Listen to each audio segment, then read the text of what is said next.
So what's next, Jeff? Well, for a minute here, I want to talk about probably what's the most asked question we get at the site, and that's, how do you guys make money? How do you make money, Jeff? Well, it's an interesting process. We started the site, I guess, over a year ago now, and we haven't really inundated it with a ton of ads, and that's led to a lot of questions like, is this a business? Are you guys like running this out of your mom's basement? No, we're actually running out of the basement of our parent company, Whiskey Media, and they, work with us, and they provided the technology platform and all that stuff that lets us have this huge database. And they have other sites that do a similar thing for comics, like comicvine.com, and anime, which is animevice.com.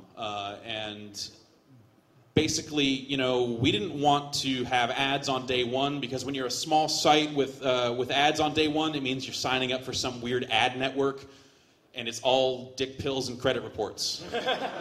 And you get a little bit of money coming in, which probably feels good in some weird way, but then you're ruining the site and no one wants to visit it. So we took the philosophy of fewer ads and better ads. So we went a long time without anything, and then not too long ago we brought on our first our ad guy, and he's been out there kind of selling the site to people and going out and visiting game companies and movie companies and all this other stuff. And he hasn't had a hard time. People know who we are now, which is cool. He's getting out there, and people are like, oh yeah, you guys, oh okay, this is what you're all about and all that. And it's similar to kind of the penny arcade ethic, where they're not going to take ads from products that they don't think are going to make sense to the people that use the site. So part of that process is that we kind of have veto power on ads. There's no one company that's too big. There's no one ad deal that's too big that we can't just say you know what? No, we don't want their money, because we think that everyone who reads this site is going to think that product is bullshit and not click on these ads. So it ends up being this weird businessy result of, by selecting better ads, the ads then do better because people click on them because they're interested in them, which then leads to more ads. That's crazy. Yeah, it's kind of a difference in philosophy from how ads have worked. I don't know if you guys read a lot of other websites out there, but they're starting to look like NASCAR cars. It's just 9 ads per page, and these weird roadblock units that bend around, and it's here, it's his head's here, and his body's down here, and he's shooting. And that's coming soon. No. Industry terminology. Roadblock units. Roadblock units. All roadblock units. Think about this. The big flash ads that pop up over the things on the eye web blasters. Page? They call them fucking eye blasters. The name alone is we're gonna fucking blast these fuckers' eyes out and they're gonna buy our shit. Whoa! It's just, I don't think any of us think that's good business. So we don't do those yet. We actually, so we're doing some video advertising. We're doing some kind of just standard ad unit stuff, and we're working to come up with cool contests and stuff that we can then give something back to the people that use the site. Okay, let's do this. Why don't you sponsor a contest where people can send in their videos for question of the week, and maybe they'll win something, or if you get the game day one and you're the first to get this achievement or something like that, then you win this prize, or everyone that earns an achievement gets entered into a pool. And we're trying to think of innovative new ways that still work for the guys that want to give us money, because to some extent they have to be served, without totally fucking up the site. And hopefully we've done a good job with that so far, and hopefully we'll continue to do a good job for that in the future. And I guess the other thing is, we've been selling T-shirts. We were selling the iPhone app, and really the main reason we wanted to come up with some kind of merchandise is, because we had a lot of users that were saying I want to send you guys money. I want to give you guys money, which is a really awesome thing, right? But yes, yeah, it's when someone says money. We want to give you money, the answer is supposed to be hell yeah, dude, send us some money. I don't really like the idea of taking donations, because we're a commercial site. We all get paid a salary. We all kind of own a piece of this thing, and as it gets bigger, it could work out very well for us down the line. So we wanted to create something. So for those people that do want to give us money, we wanted to create T-shirts. We wanted to create the iPhone app. We wanted to create different things, stickers. You know, we're talking about stickers now. That then people can actually get something for their money, and it's not just like, I sent my money to these guys, and they spent it all on booze. Now it's, I bought these stickers, and they drank it all away. Which somehow feels better. So we're investigating more things along those lines, and you know, so subscription is a really dirty word, but it's something that we're talking about. Like, is there something we can put together for people that doesn't take anything at all away from the existing site, that then gives people more things to do on the site? And you know, at some level, you're like, a different forum color? How about? Cigs? I don't know. Yeah, I don't know. So, you know, is there a way we can get people like a discount on buying games, or a discount on the T-shirts we make, or free, you know, some kind of giant bomb fun club type thing, no ads on the site or something like that? Join today, Mac. Yeah, yes, join today. So, you know, we're thinking about different things we can do along those lines. So people that just feel that they need to spend money on our stuff, that we have stuff that we actually feel good about giving them in return. Rather than just like taking a bunch of money in and saying like, thanks. So, thanks. Thank you, Jeff. Nice job. Yeah, way to talk. Hey, Rich. Yes, Alex. What have you been doing?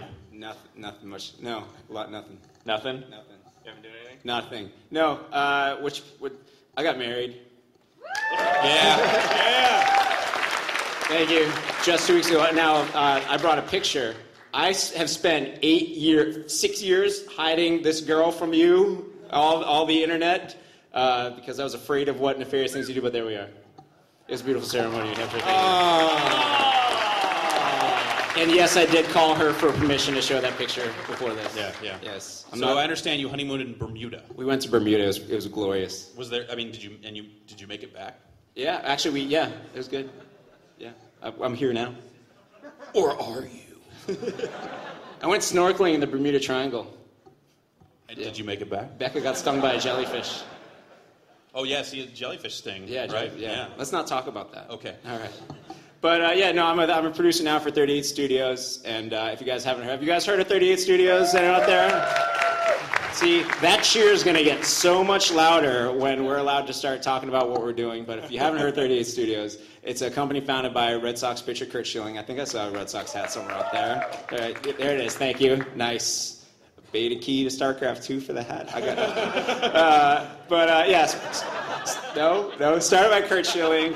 We have some amazing creative visionaries. R.A. Salvatore, you may have heard of him. Todd McFarlane. It's this ridiculous powerhouse of talent. And then working with them, we just have these amazing veteran team. We're making an awesome fantasy MMO, which I think there's room for that in the market. So, man, this table is just stacked with all sorts of people that don't like Bob, huh? We love Bob, we love Blizzard, we love every game company out there, and you guys are smart. If it's a good game, you guys play it, and we're going to make more than one good game. Whoa. What? You like how I worded that? Big Huge Games, you guys know we have Big Huge Games, right? We bought them, they're making a game as well, 2 games. Yeah. So there's 36 more studios. Yes, we got 36 more to go. Whiskey Media, we're acquiring Whiskey Media. You heard it here first. No, but I did bring a clip.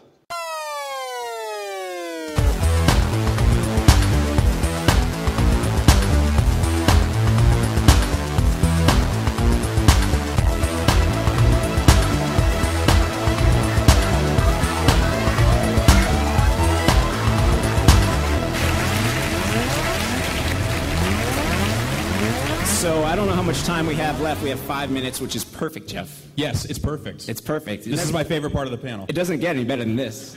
You're right. Let's take some questions. It's time for Q&A. There's a microphone there. Please don't hurt each other on your way to it.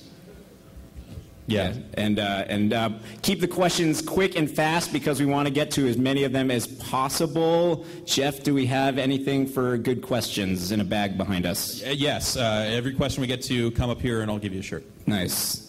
All right, start us off. What's your name? Where are you from? What's your question? I'm Aaron from Comox, BC, Canada. Nice. Yeah, Canada. Yeah. Canada. All right, well, I was always interested in getting into the game journalism, the whole industry there, but I'd heard from other sites that being a game journalist can actually detract from your enjoyment of playing games, like, because it becomes more of a job, it becomes less enjoyable. In doing reviews, it's saying like they had to rush through it, it kind of ruined the game experience for them. I was wondering how you guys felt about that. I took a vacation a couple of weeks ago and specifically didn't play games for most of it. If that almost answers the question by itself. But then by the end of the week, I was so fucking bored that I like finally played Batman and started playing Infamous and like played Gary's Mod for like 8 hours or something like that. So, like, yes and no, basically. You know, you have to play a lot of bad games. That's the, you know, when you're out there just kind of reading reviews and buying games that you like, you know, hopefully you're only playing the best of the best, or, you know, at least stuff that you're enjoying on some level. There's some stuff that actually, you know what, the hardest games to review are the games right in the middle, I would say. Yeah. The really bad games are really easy to review because the reviews write themselves, and you end up with like shit like Big Rigs. Mediocrity is really hard to describe. Yeah. Big Rigs is incredibly easy to describe. 1.0. Yeah. Next question. Thank you, sir. Come by. Jeff will give you a shirt. Yep. Who are you? Where you from? What's your question? Nico from Bothell. Last year, Giant Bomb was in the Walrus Theater. Now, 2009, we're in the Serpent Theater, a little bigger. Can we expect 2010 to be a main theater? Ballroom. We're there. Yeah. Off-site, our own thing, man. No, Yeah, we actually are the Omegathon next year. Yeah, we're the sixth step. GAX next year. Which actually means it's going to be a ladies-only Omegathon. Just don't want to, you know, spoil it, but, you know. Yeah, I mean, we'll see. He's already moved on. We should move on as well. Yeah. Next question. Come on up, get your shirt. My name is Ryan. I'm from Seattle. And on the front of your website, where it says the world's largest editable video game database, is there any chance we could change the word editable to edible? Yeah, the original plan for that phrase was that we would change it out on a semi-regular basis, but then we got busy with a bunch of other stuff. So, yeah, it'll eventually say something other than pancakes and booze, probably. I had French toast today, for example. I did too. It was delicious. Thank you for your question. Hi. Hey guys, I'm Mark from Seattle. I was at the Ubisoft panel yesterday, and I'm sorry if this has already been covered, but they showed video of... Tell us what they showed. What's up? So, Sam Fisher, night vision goggles. Oh, yes?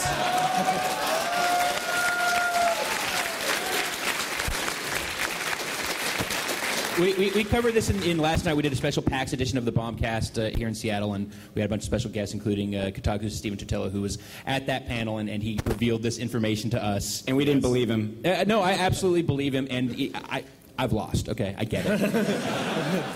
But I'm not handing that $50 over until I see it in the box copy of that Fair game enough. for myself. Fair enough. Because so much can change over the course of a game's True. development that, yes, it The might bet be could in there go now. higher. So. I mean, I don't know if you guys remember like how long it's been that they've been developing Splinter Cell Conviction. A lot has changed over the course of that game's They development. could throw it out and start over again. Yeah, who knows? So, we'll wait and see. Thank you, sir. Thanks. Thank you. Come on up, get your shirt. Hello. Hi, my name is Eric Fong, and I'm from San Francisco. I was just wondering, what was your inspiration for kind of all the casual videos you put up, like Jeff making the bet, losing the bet, like the starting the mailbag stuff. Like, where'd you get the kind of back scenes? We get to see what everyone's doing in their spare time, you know, in their off hours, in between writing reviews and stuff videos. That was actually something that for a lot of years there was always, it was actually like a Greg Kasavin thing back in the day. He was like, you know, we have so many great conversations around this office that don't make it onto the site. Like, how could we do better at that? So we actually we have cameras laying around, and sometimes we just turn them on. It kind of started off with the how to build a bomb stuff, and it's definitely kind of just rolled from there. It resonated with people, so we keep doing it. Yeah. Thank you. Also, they take like 5 minutes to do. Content. So unfortunately, we are out of time. We are? Last question. Last question. It better be good. And then everyone else come up in the order you're standing in, and Jeff will hand you T-shirts. Actually, I'm going to throw T-shirts as you're walking out. Nice. Hey, my name is Brad. It's Marino on the site. I had a question about, first of all, I love what you're doing with the achievements because I'm kind of a stat junkie, you know, with all the tracking you're doing.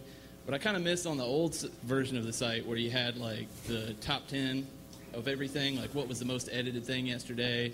Who was, the most, who had the most edits the day before? What the most, visited pages are? That kind of thing. Is there a chance that could come back, or is there like a... Absolutely. Yeah. We're about due for another homepage redesign. The white site is almost all the way done. We just have to get the homepage redesign out of the way, and that'll hopefully happen by the end of the year, but we can't make any guarantees at this point. Though, big secret, if you go, there's a drop-down tab where you can see the most popular forums. Those are based on traffic to those games. Right, so there's still technically a most popular games list. But yes, absolutely, we want to bring back that stuff. Concepts and objects. Yep, concepts and franchises and all that stuff. Yeah. So. Well, let's thank you guys. Sorry we couldn't get to all your questions. Maybe next year. Maybe next year. For Alex, Jeff, Ryan, Brad, Vinny, Bob, my name is Rich. We'd like to thank you all for coming out here, for waiting in line. We can't believe you did that. You're absolutely crazy for doing that. This has been the Giant Bomb Reunion Tour, Tour Legit, Tour Quit. We'll see you next year. Thanks, everybody.